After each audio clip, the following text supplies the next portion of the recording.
तो हमें पता ही नहीं चलेगा।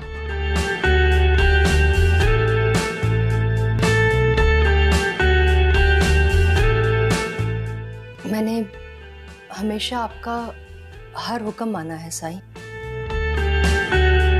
कभी चूं तक नहीं की आपके सामने।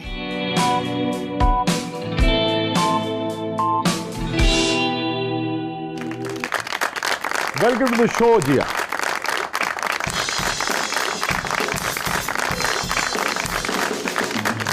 अस्सलाम वालेकुम सर। अस्सलाम वालेकुम, कैसे हैं आप? आई एम गुड अल्हम्दुलिल्लाह। Please have a seat.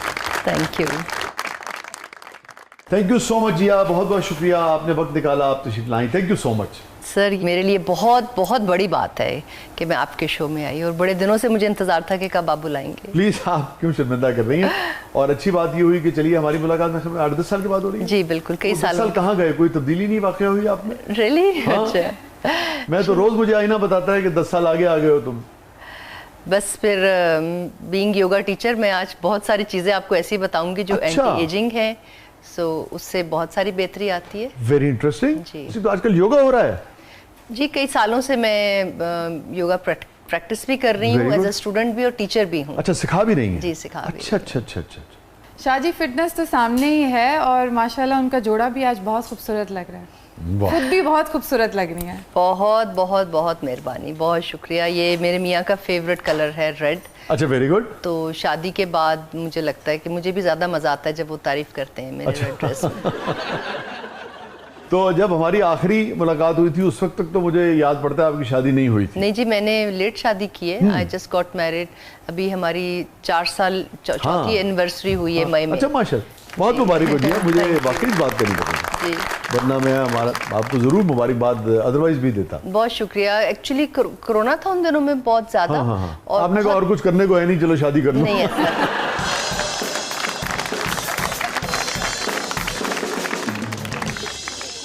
ऐसा नहीं था, मेहमान कम बुलाने हुए, सिर्फ निकाह किया। ये भी आपने सोचा होगा कि अच्छा है, मेहमान बुलाना नहीं पड़ेगा। नहीं, मैं वैसे भी मैं समझती हूँ मुझे शायद ये मेडिटेशन और योगा और ये सारे प्रोसेस के बाद 20-22 साल से मेरे में वो पागलपन वाला दिखावा वो पहले भी नहीं था, अभी भी नहीं है।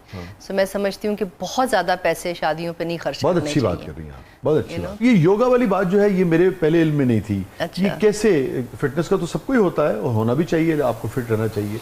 जो टेलीविजन के हमारे दोस्त हैं उनको और ज़्यादा अपने आपको ख्याल रखना पड़ता है, मगर ये योगा की तरफ आप कैसे निकल गई?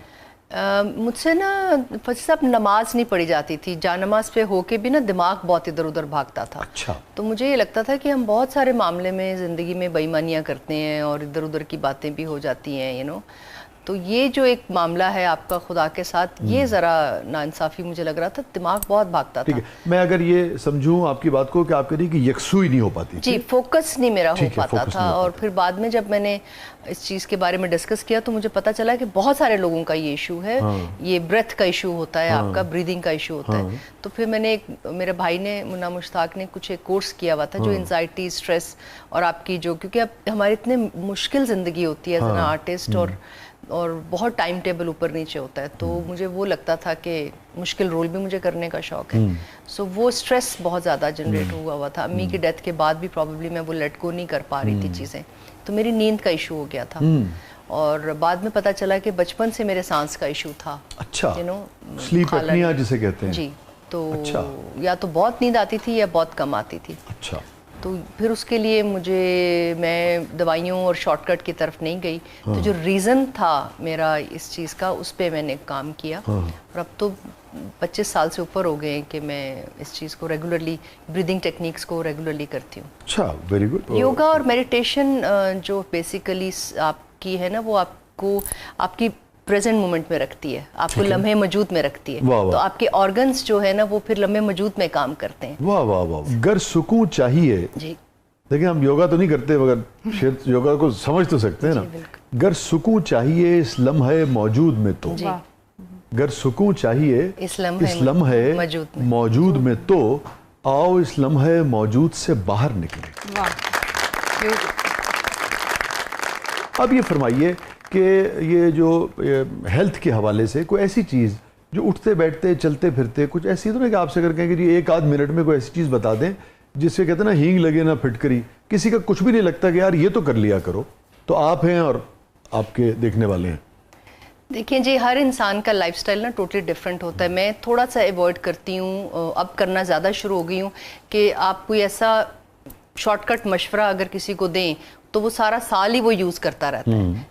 तो मैं कोई टोटके उस तरह वाले नहीं देती कि ये खा लें या वो खा लें। हर इंसान की बॉडी लाइफस्टाइल डिफरेंट होता है। सो एक सांस ऐसी चीज़ है वसी साहब जो कि सब एक ही जैसा ले रहे हैं और हर एक की जरूरत है।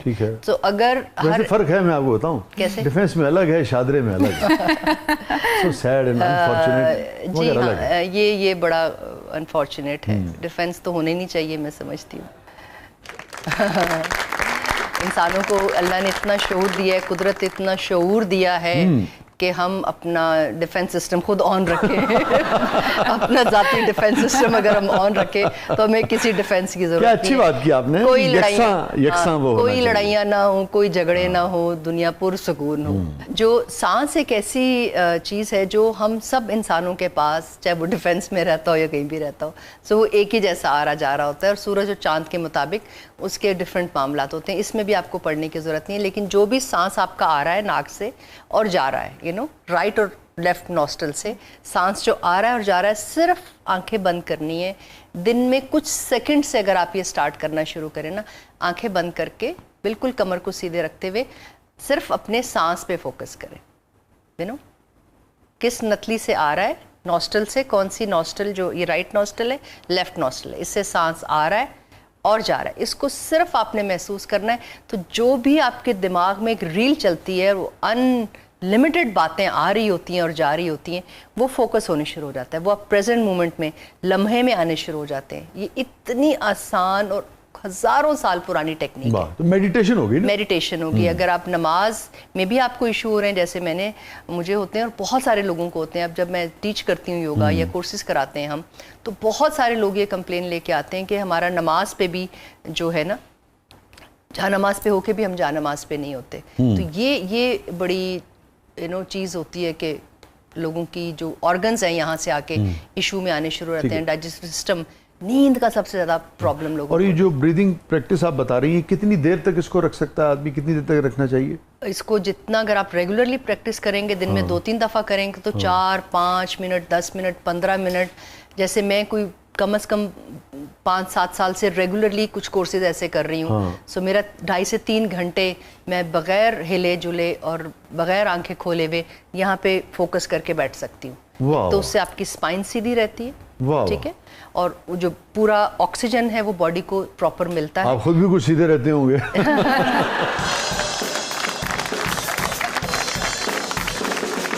बिल्कुल, आपको पॉजिटिव रहते हैं ना, गुस्सा नहीं आता है, आपकी नींद बेहतर रहती है, आपको बहुत ज़्यादा दवाइयों, डॉक्टरों के पीछे नहीं भागना पड़ता।